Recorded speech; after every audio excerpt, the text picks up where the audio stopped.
बेटाओं, मेरे बुजुर्ग माता पिता, ध्यान रखना, कुछ नहीं है, कुछ नहीं। बहुत मन अशांत है, बहुत अशांत, कहीं मन में डिप्रेशन है, चिंता है, कुछ मत करो। पहुंच जाओ बेलपत्री के वृक्ष के नीचे, एक पार्थिव शिवलिंग का निर्माण करो और श्री शिवाय नमस्तुभ्यम का स्मरण जपो। भीतर जी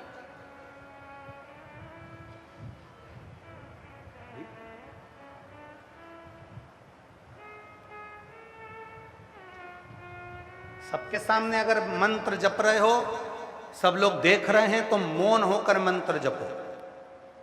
और जब एकांत में मंत्र का जप करो, तब आवाज निकाल कर मंत्र का जप करो। श्री शिवाय नमस्तुभ्यं,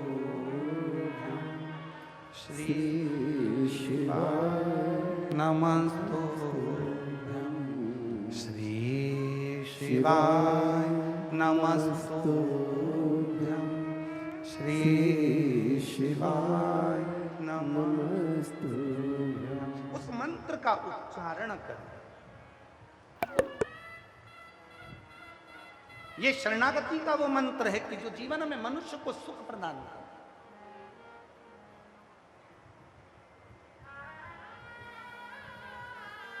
पुरुषोत्तम मास चल रहा है, मल का महीना, पुरुषोत्तम मास। आपको मालूम होगा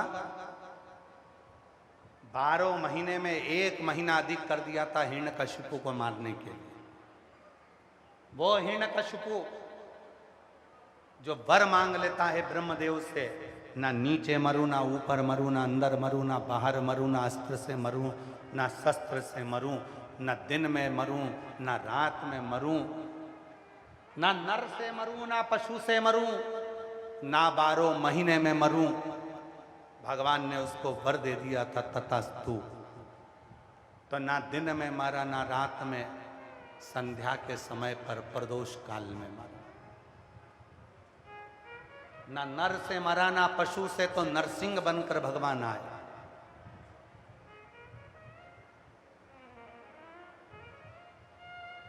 ना अंदर मरा, ना बाहर, तो देहली पर मरा।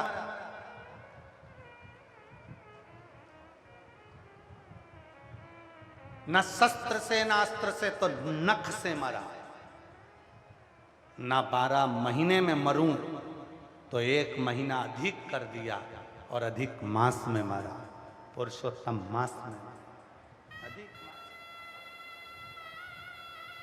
एक अधिक कर दिया। और वो अधिक करना, वो अधिक करना पुरुषोत्तम मास में उसको एक अधिकता का भाव प्रदान कर दिया।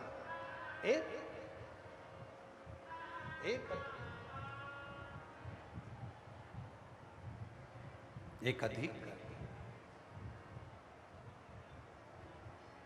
अब वो जो महीना था मलमास, जो महीना मलमास का जो निकला, मलमास का जो महीना हुआ,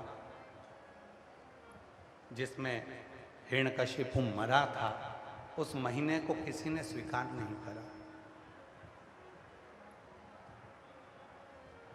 कोई उस महीने को स्वीकार नहीं करता, कोई भी उस महीने को स्वीकार नहीं कर रहा। और ये केवल मलमास की कथा नहीं है, संपूर्ण जगत के प्रत्येक मनुष्य की कथा है।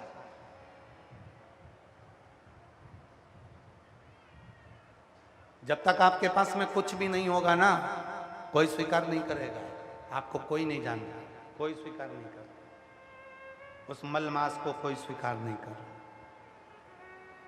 कोई भी स्वीकार नहीं करा। रोता रहा वो मलमास।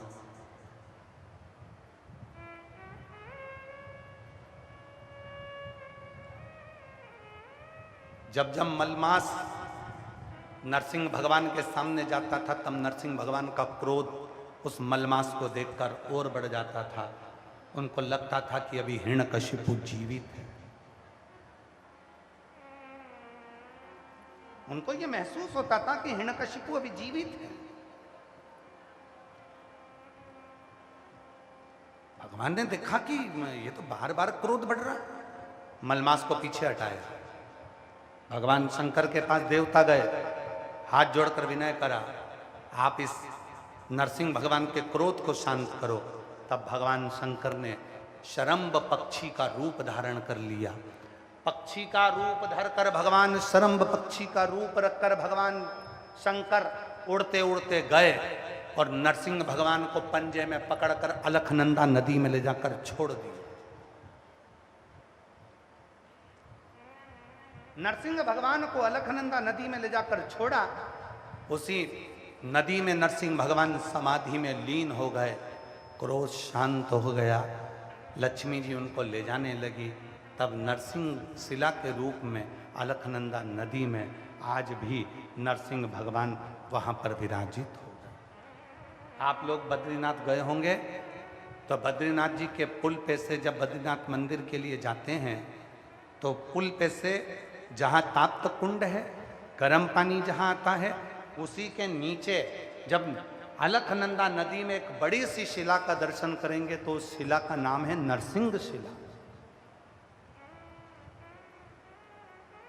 उस नरसिंह शिला के रूप में भगवान विष्णु विराजित। पर वो जो मलमास था वो बड़ा दुखी था क्योंकि उसको सम्मान नहीं मिल रहा, उसको आदर नहीं मिल रहा।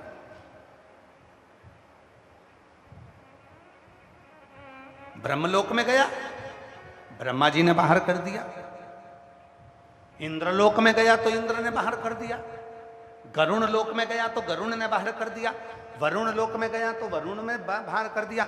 जितने लोक में मलमास जाता था, मलमास जितने लोक में गया, जो 1 महीना अधिक करा था 12 महीने में, वो मलमास बार बार जहां जाता था सब उसे भगा देते थे। तब वो आखिरी बार मन में सोच लिया मलमास ने कि अब आखिरी बार जा रहा हूं भगवान विष्णु के पास में।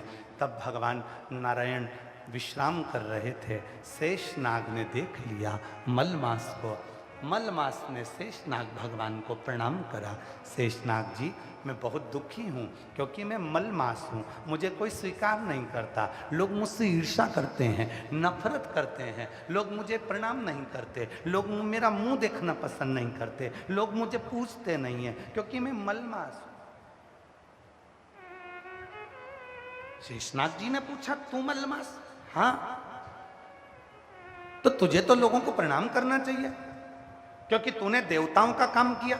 नरसिंह भगवान का प्रकट तेरे मास में हुआ है, नरसिंह भगवान प्रकट हुए हैं और नरसिंह भगवान ने हिरण्यकशिपु को मारा, तो लोगों को तो तुझे नमन करना चाहिए। अगर तू नहीं होता तो हिरण्यकशिपु मरता ही नहीं, नरसिंह भगवान का प्रागट्य नहीं होता अगर तू नहीं होता।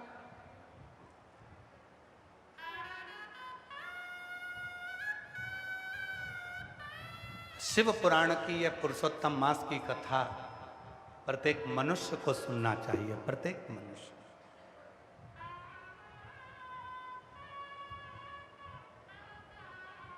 तुझे तो लोगों को प्रणाम करना चाहिए। तेरे अंदर नरसिंह भगवान प्रकट हुए, हिरण्यकशिपु मरा। अगर मलमास तू नहीं होता तो हिरण्यकशिपु ही नहीं मरता। शेषनाग ने एक बात बड़ी सुंदर कही, शायद आप सबके लिए और हमारे लिए वो बात है। शेषनाग ने कहा, मलमास, मेरा भाई वासुकी नाग, उसने भी देवताओं का हित करा था। समुद्र मंथन में मेरे भाई वासुकी नाग की नेति बनाई गई थी। मंदराचल पर्वत पर उसे लपेटा गया था। देवता और राक्षसों ने मिलकर उसका मंथन किया था। जब समुद्र का मंथन करा, अमृत निकल गया। उस वासुकी नाग को कोने में पटक दिया।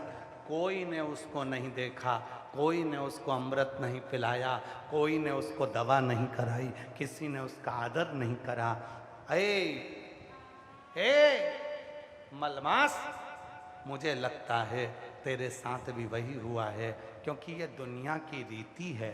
अपना काम करवाने के बाद लोग लात मार देते हैं, उसको धकेल देते हैं, उसका सम्मान नहीं करते। ये दुनिया की रीति, दुनिया की रीति। एक पति कहता है कि मैं दिन भर काम करता हूं, तो कभी धर्म पत्नी से भी तो पूछ लिया करो कि वो भी तो दिन भर काम करती है। एक पति कहता है मैं दिन भर खेत पर काम करता हूं, एक धर्म पत्नी से भी पूछा करो, वो भी दिन भर काम करती है। सुबह से उठती है, चाय नाश्ता भोजन खाना, गोबर तगाड़ी खला, ये काम वो काम, मेहमान अतिथि, घर में बुजुर्ग बच्चे, सबको संभालते संभालते संभालते संभालते वो भी तो जिंदगी संभाल रही है, वो भी तो स्त्री है, वो भी तो नारी है। आपको महसूस होता है कि केवल आप कर रहे? नहीं। कभी ये मत कहो कि मैं अकेला कर रहा हूं। तुम्हारी जो अर्धांगिनी है वो भी तुम्हारे साथ कदम से कदम मिलाकर तुम्हारे परिवार को संभाल रही है, तुम्हारे परिवार को देख रही है, वो भी तो देख। पर सम्मान उसको नहीं मिला।